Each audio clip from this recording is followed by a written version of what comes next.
Introducing the world's newest, silliest, and hamburger-eatingest clown, Ronald McDonald.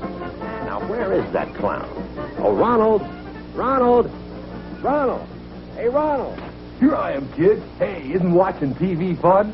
Especially when you got delicious McDonald's hamburgers. Ronald, you can't be on TV and watch it at the same time. Now, come on and meet the boys and girls. Oh, we've already met. I know we're going to be friends, too, because I like to do everything boys and girls like to do. Especially when it comes to eating those delicious McDonald's hamburgers. A magic tray here keeps me well supplied. McDonald's hamburgers, French fries, and milkshakes. Watch for me on TV. We'll have lots of fun. He's Ronald McDonald, the hamburger happy clown. A McDonald's drive-in restaurant is his favorite place in town.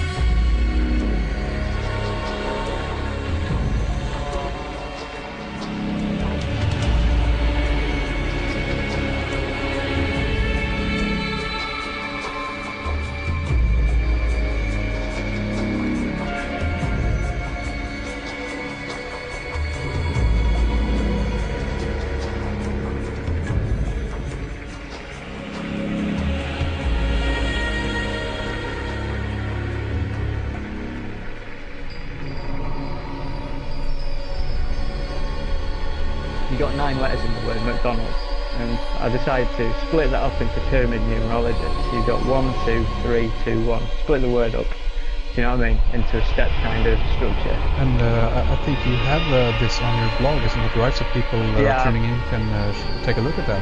You can take a look at it on my blog, but basically, to spell it out, basically you can form a pyramid-like word out of it in which the cornerstones and the top part of the pyramid minus the capstone spell the word Mason. Yeah. And essentially what the pyramid is showing is that the 2 arches of Freemasonry, or the golden arches, or whatever you want to call them, emanate from the centre of the pyramid and preside all the way onto the outside of the pyramid. So essentially you've got this event that seems to preside over the pyramid.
When the young man woke up after 300 years in the cave, if you've been sleeping for 300 years and you wake up, the first thing you feel is hungry.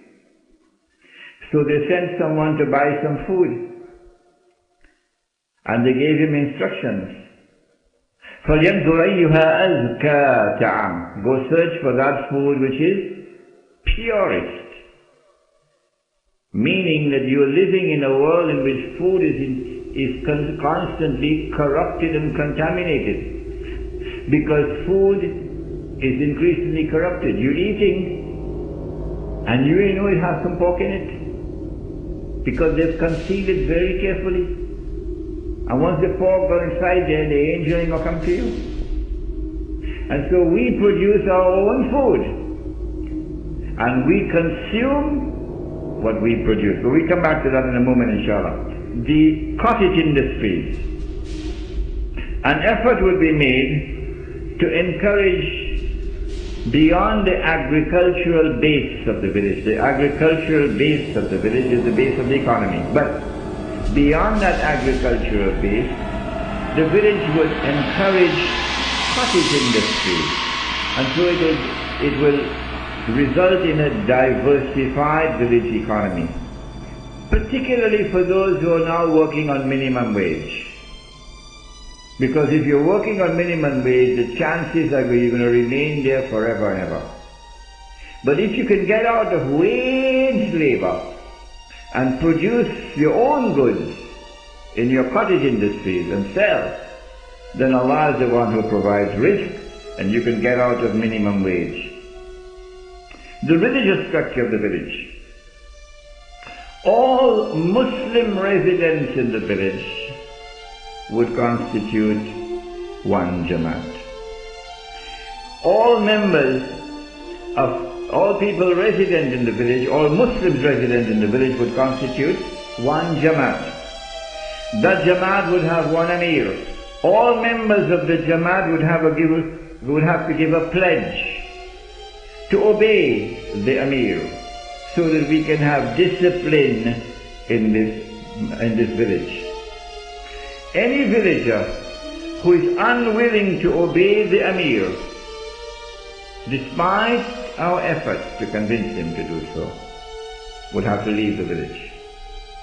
And so the lawyers are going to have to work out the legal system that would make it possible for us to remove him from the village. The Amir, in turn, would have an obligation to establish Islam in the Jamaat. It is not sufficient for us to be preaching Islam. Lecture after lecture after lecture after lecture. Man, we're tired hearing you, man. Why don't you establish this thing? You're talking. Why don't you establish it? And so the Emir will have an obligation to establish Islam in the village. When you establish Islam, then your da'wah now has a second part. You will say, come brother, come sister, come see Islam. Come and see Islam. It will be a living force, and the truth will attract people to it. You don't have to do it. The truth itself will attract the hearts of people. What about disputes in the village? Disputes you shall now solve with cutlass.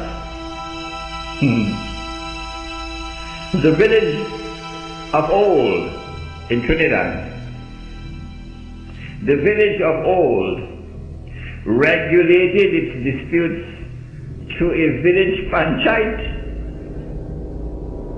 isn't it?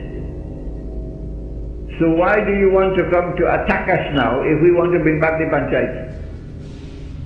It's only Lloyd Best who could do it, and we can't do it. This is a village court, and it works only to the extent that villages respect it and villages are willing to submit to its decisions. Our panchayat will be headed by this. In Trinidad they call it Qazi. The correct pronunciation is Qadi. And Haji Ruknuddin, rahimahullah, was Qazi, wasn't he? That is the village judge. So the village panchayat would be headed by a village Qazi or Qadi, who would decide all disputes in accordance with the Sharia.